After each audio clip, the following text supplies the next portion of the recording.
Alors, je remplace effectivement au pied levé Brigitte Brumeau, donc je vais essayer de donner sa conférence du mieux possible.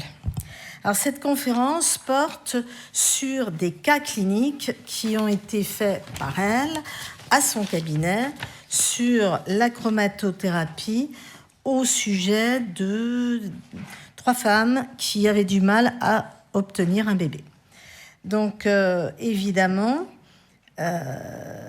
ce sont des premières interventions qui peut-être seront étoffées plus tard par d'autres, comme on l'a fait pour des traitements de cicatrices de césarienne ou d'épisiotomie.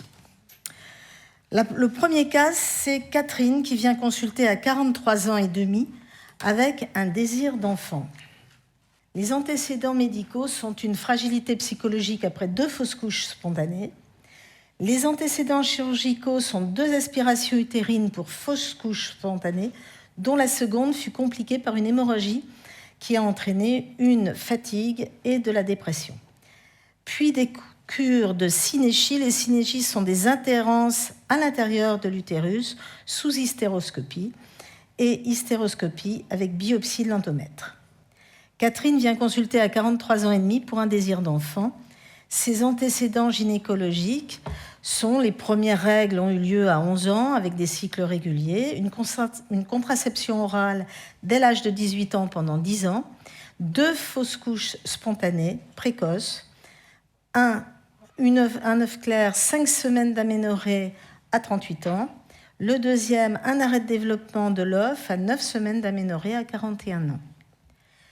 Une stimulation ovarienne pendant 3 mois avec Purégon à 42 ans. Ses antécédents familiaux, sa mère était ménopausée à 44 ans. Les cycles spontanés deviennent irréguliers, espacés et s'arrêtent. Donc Catherine est ménopausée à 44 ans. Le bilan entrepris objective une ménopause qui n'étonne pas trop puisque sa mère a été ménopausée elle-même à 44 ans. Elle contacte une clinique en Espagne qui propose d'effectuer une fécondation in vitro avec don d'ovocytes devant la trop faible réponse ovarienne et le spermogramme lui-même déficient de son conjoint. Le protocole de la file est déclenché avec préparation hormonale suivie de l'implantation de l'œuf fécondé ainsi qu'un accompagnement en micronutrition. Premier résultat. Les bêta-HCG sont effectivement positifs, mais le mois suivant, le taux chute à 5 unités internationales par litre, objectivant l'échec de cette première implantation. 5 mois après, c'est l'échec du 2e transfert d'embryon. Catherine est très déçue, elle souffre de troubles de la ménopause avec bouffées de chaleur, sueur nocturne, pour lesquelles un traitement hormonal substitutif est institué. 6 mois plus tard, le 3e transfert d'embryon est infructueux. Des examens à la recherche d'une cause immunologique sont entrepris, sont normaux, tout comme l'hystéroscopie exploratrice et la biopsie de l'endomètre. Dernière tentative prévue par l'équipe espagnole, il reste encore 3 embryons congelés. Psychologiquement, Catherine est très éprouvée, laissera passer 10 mois avant la 4e implantation. Celle-ci est effectuée avec un embryon de qualité 10 et se soldera par un nouvel échec. Comme en Espagne, les patientes n'ont droit qu'à 5 tentatives d'implantation d'embryon, après ce 4e échec, il ne reste plus qu'une seule et unique tentative, pour laquelle l'équipe espagnole décide de la pratiquer avec un embryon frais et non congelé, au lieu d'utiliser l'un des derniers embryons congelés. Cette dernière tentative est prévue dans 5 mois. La lecture énergétique de cet échec d'implantation, la relecture de son dossier met en évidence que son utérus a subi plusieurs interventions. 2 aspirations pour fausse couche spontanée précoce, une hystérosalpingographie, une cure de synéchie utérine sous hystéroscopie, c'est-à-dire qui coupe les adhérences, une hystéroscopie avec biopsie de l'endomètre et 4 tentatives d'implantation utérine. L'utérus ainsi multitraumatisé peut être le siège d'un froid énergétique. Le métabolisme cellulaire est ralenti, la circulation sanguine également. Ceci peut générer l'implantation l'implantation et le développement de l'embryon. La proposition est faite de neutraliser le froid de l'utérus par la chromatothérapie. Première séance, violet prolongé, jaune bref, sur le col. Elle s'est servie d'un spéculum afin d'éclairer directement le col et non pas le dessus du pubis. Perception d'emblée de chaleur au niveau utérin, ça chauffe, dit-elle. La préparation hormonale débutant peu après, il est décidé de refaire une deuxième séance de chromatothérapie la veille de l'implantation. Deuxième séance pratiquée la veille de l'implantation avec violet prolongé, jaune bref. Perception de chaleur, impression d'être éclairé. Cet effet perdure à l'intérieur lors des 20 minutes de repos après la séance. La FIV, avec injection intracytoplasmique d'un spermatozoïde unique, est pratiquée. Pour cette ultime tentative, la donneuse est une jeune femme de 21 ans. Un embryon frais est ainsi obtenu. Il est rapidement implanté, se développera. La grossesse se déroulera sans problème et Catherine donnera naissance à un petit garçon. Il est permis de penser que cette grossesse a été facilitée par l'implantation d'un embryon frais conjugué à l'optimisation des conditions de réception de son endomètre. La deuxième observation est celle de Stéphanie. Dans le parcours d'une procréation médicale assistée, Stéphanie vient consulter pour être aidée par la chromatothérapie. Stéphanie a 43 ans et demi. Pour antécédents médicaux, des allergies à l'iode et à l'aspirine. Pour les antécédents gynécologiques, première règle entre 11 et 12 ans. Cycle régulier, une fois par mois. Contraception orale dès l'âge de 17-18 ans pendant 20 ans, avec des périodes d'interruption. 4 IVG, dont une médicamenteuse au RU 486. Elle est ménopausée vers 39 ou 40 ans. Dans le parcours d'une procréation médicale assistée, Stéphanie vient consulter pour être aidée par la chromatothérapie. Ses antécédents chirurgicaux, appendicectomie sous célioscopie à 19 ans, 3 IVG chirurgicales avec aspiration entre 17 et 26 ans, 2 inséminations artificielles infructueuses avec sperme du conjoint, un curetage post-abortum à 42 ans et demi pour rétention placentaire suite à une fausse couche spontanée tardive à 5 mois et demi. Il s'agissait d'une grossesse gémellaire obtenue par FIV avec sperme du conjoint à Cochin. Antécédents familiaux, sa mère et ses 2 sœurs ont été ménopausées vers 39-40 ans. La ménopause précoce correspond à la disparition définitive des règles avant l'âge de 40 ans. Résumé des traumatismes de l'utérus. Au total, l'utérus a subi 3 IVG chirurgicales, 2 inséminations artificielles, un curetage post-abortum. Ces différentes interventions ont pu provoquer un froid énergétique au niveau utérin. Nous entreprenons de le neutraliser afin de faciliter l'implantation et le maintien de l'embryon. Stéphanie va suivre à nouveau le protocole pour implantation d'embryon obtenu lors de la première FIV. Une complémentation micronutritionnelle est instituée. Dans cette perspective, la première séance est entreprise avec du violet prolongé et elle ressent des vibrations au niveau utérin. Du jaune bref, cette sensation devient moins perceptible. Lors des 20 minutes de repos, elle sent une détente intérieure, une chaleur qui diffuse dans toute la région pelvienne. La semaine suivante, la deuxième séance est faite avec du bleu prolongé assez rapidement. Elle perçoit au niveau utérin des vibrations qui diffusent jusqu'au nombril et sur les côtés. Orange bref, d'emblée, la diffusion est plus nette localement et monte comme une énergie vers le nombril. Lors des 20 minutes de repos, elle sent une tension pas désagréable, plus localisée dans le bas-ventre, qui s'étale de chaque côté et des sensations de spasme de moins en moins forts, puis une légère détente. Stéphanie commence à suivre le protocole hormonal. L'épaisseur de la muqueuse augmente progressivement. La veille de l'implantation, la 3e séance est entreprise. Violet prolongé, elle n'a pas senti de vibration particulière. Jaune bref, perçoit comme une petite boule de présence. Puis, lors des 20 minutes de repos, sensation de détente, de présence pelvienne, diffusant sur les côtés et perception d'une chaleur plus nette. L'implantation est un échec. 7 mois plus tard, Stéphanie décide d'entreprendre une nouvelle implantation avec l'embryon congelé restant. Elle vient pour une séance, violet prolongé, et dit « c'est monté tout droit jusqu'en dessous du nombril, sensation d'énergie diffusant sur ses côtés. Jaune bref, sensation moins intense, 20 minutes de repos, elle sent des vibrations dans le bas-ventre et de l'énergie qui se propage, s'étale, c'est pas chaud mais chaleureux. À la fin du protocole hormonal et des séances de chromatothérapie, elle se sent fin prête. Elle vient pour une séance, la veille de l'implantation, violet prolongé, elle ressent une douce chaleur locale, un cocon dans le bas-ventre, puis ça vibre et une impression de cocooning. Jaune bref, impression de renforcer le violet. 20 minutes de repos, elle sent toujours le ressenti des vibrations au niveau de l'utérus. Ce n'est pas une grosse chaleur, mais un effet cocon, puis la chaleur s'installe. 1 mois d'arrêt de travail a été délivré afin de faciliter l'implantation et le développement de l'embryon. En vain, la grossesse ne s'est pas développée. Tous les embryons utilisés étaient des embryons congelés. Ils étaient peut-être plus fragilisés qu'un embryon frais.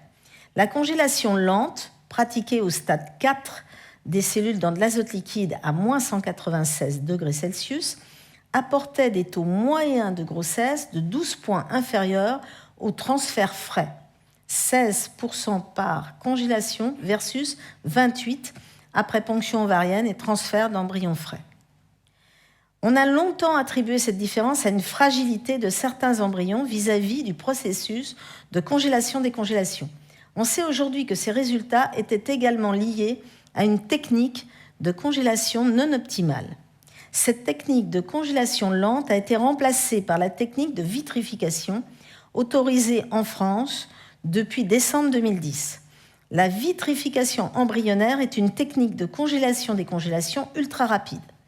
La vitesse de refroidissement de plus de 2000 degrés Celsius par minute et réchauffement plus de 10 000 degrés Celsius par minute. Elle aboutit, en présence de fortes concentrations de cryoprotecteurs, à la constitution d'un état amorphe vitreux qui évite la formation de cristaux intracellulaires. Les taux de survie embryonnaire sont très améliorés, 85% versus 60% en congélation lente. L'obtention d'une grossesse après transfert d'embryons cryopréservés varie fonction des facteurs suivants. La survie des embryons après congélation, la qualité embryonnaire et sa capacité à se développer, la réceptivité de l'endomètre au moment du transfert. La différence avec le cas précédent réside dans le fait que l'obtention de la grossesse s'est réalisée avec un embryon frais. Dans les deux cas, les séances de chromatothérapie avaient vocation à optimiser l'état de réception de l'endomètre. Cependant, il est permis de penser qu'un embryon frais devrait garder la meilleure énergie vitale pour se développer. Troisième observation, Céline. Céline est venue consulter à 38 ans et demi pour des synéchies utérines découvertes lors d'une hystérosalpingographie pratiquée dans le cadre d'un bilan de procréation. Donc toujours des adhérences à l'intérieur de l'utérus. Antécédents médicaux, aucun. Antécédents chirurgicaux, 3 IVG chirurgicales, dont l'une fut hémorragique ayant nécessité la prise de métergin. C'est quelque chose qui contracte l'utérus pour bloquer les hémorragies. Antécédents gynécologiques, première règle 12 ans, cycle régulier, contraception dès 18 ans pendant 9 ans, prise de pilules dont l'observance irrégulière a donné lieu à 5 IVG, dont 2 IVG médicales sans aspiration. Puis pose d'un stérilet en cuivre qui fut rapidement mal toléré et enlevé au bout de 6 mois.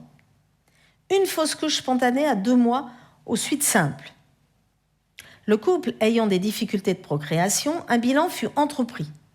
L'hystérosalpingographie a mis en évidence l'existence de synéchies utérines nécessitant une cure chirurgicale sous hystéroscopie.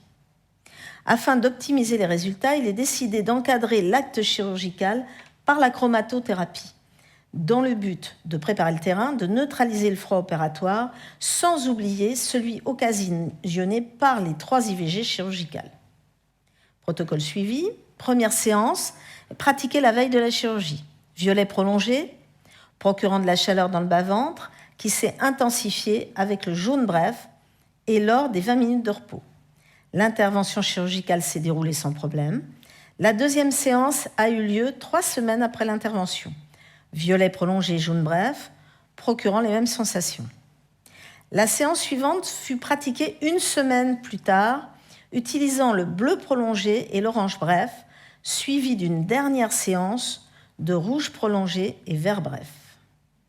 Ensuite, le couple fut pris en charge en PMA, le conjoint étant affaibli par une maladie de Crohn, qui est une maladie intestinale inflammatoire. La grossesse fut obtenue sans difficulté dès la première insémination avec le sperme du conjoint. Conclusion, le docteur Agrapar enseigne de déterminer la porte d'entrée de l'énergie perturbatrice et de traiter chaque cicatrice d'origine chirurgicale ou traumatique avant d'entreprendre le traitement énergétique de la personne. Les actes intra-utérins ne laissent pas de cicatrices car ils empruntent les voies naturelles.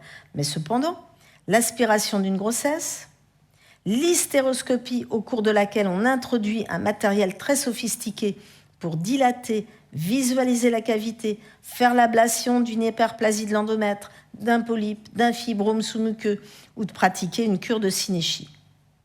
Les ponctions ovocytaires très douloureuses par voie vaginale, pratiquées pour obtenir des ovocytes, sont des gestes couramment pratiqués qui peuvent introduire une énergie perturbatrice comme le froid au sein de l'utérus. Ceci est modulé en fonction du terrain énergétique de la personne. Le système énergétique de la personne peut être capable de neutraliser, d'équilibrer ou non, l'énergie perturbatrice.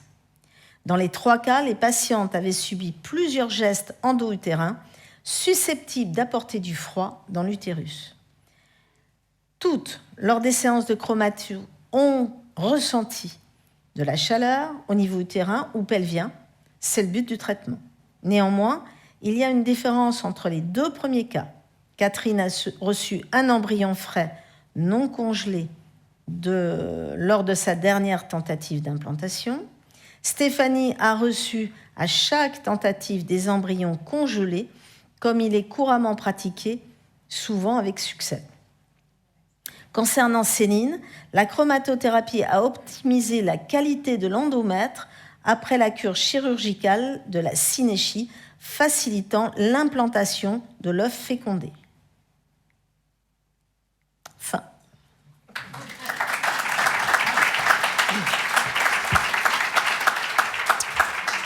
Pour ceux qui ne connaissent pas bien la chromato, dès qu'il y a un traumatisme, quel qu'il soit, on considère en énergétique que c'est du froid.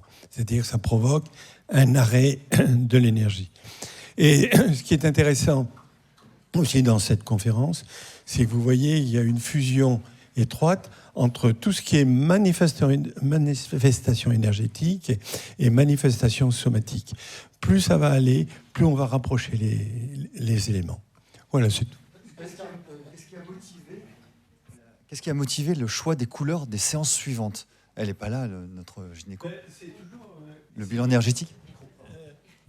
C'est toujours une tentative d'éliminer tout ce qui est traumatisme, tout ce qui peut avoir perturbé l'utérus lui-même et lui redonner son équilibre à l'utérus. Parce que quand on fait une IVG, quand on fait toute manipulation à l'intérieur de l'utérus, est un élément traumatique.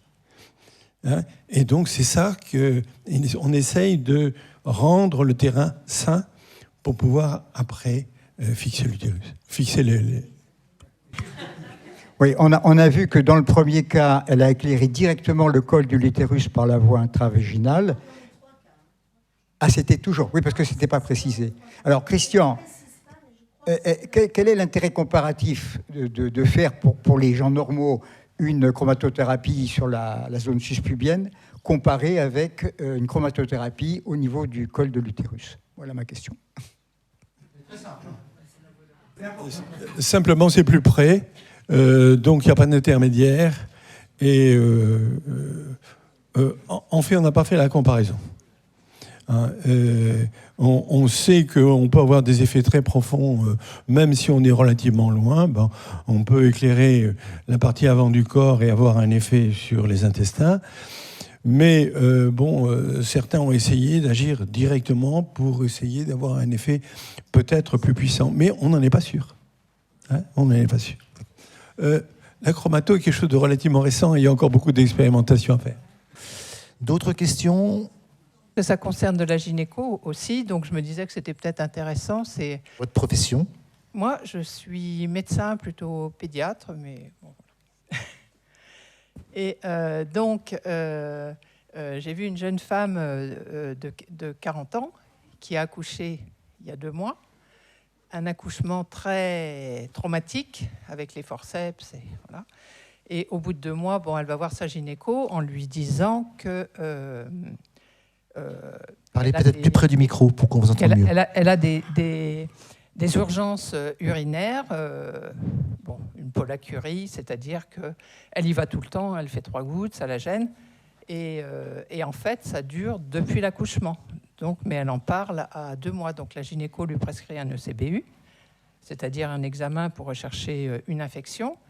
Et donc à l'ECBU, on voit qu'il y a beaucoup de globules blancs altérés, comme s'il y avait une infection, mais il n'y a aucun germe. Il n'y a rien du tout. Donc en fait, ce n'est pas une infection. Donc moi, je me dis c'est une inflammation. Et donc je lui fais une séance de chromato, donc c'est toujours avec ce fameux violet, parce que c'est post-traumatique. Donc elle, je lui ai juste fait mettre, elle l'a tenue comme ça, local. Et donc ça, c'était la semaine dernière. Donc elle n'a rien senti de particulier lors de la séance. Le lendemain, je lui ai demandé, elle me dit « Oh, je ne sais pas, je ne sens pas grand-chose ». Et là, je l'ai rappelée hier soir et elle me dit « Eh ben, en fait, tout va bien. » Elle me dit « Ça va beaucoup mieux. » Puis en fait, j'ai plus rien du tout. Voilà. Donc elle était un petit peu... étonnée que la gynéco ne la rappelle pas parce qu'il y avait beaucoup de globules blancs puis elle ne savait pas quoi faire. Et en fait, avec ce traitement, le problème apparemment est résolu. Voilà. Merci.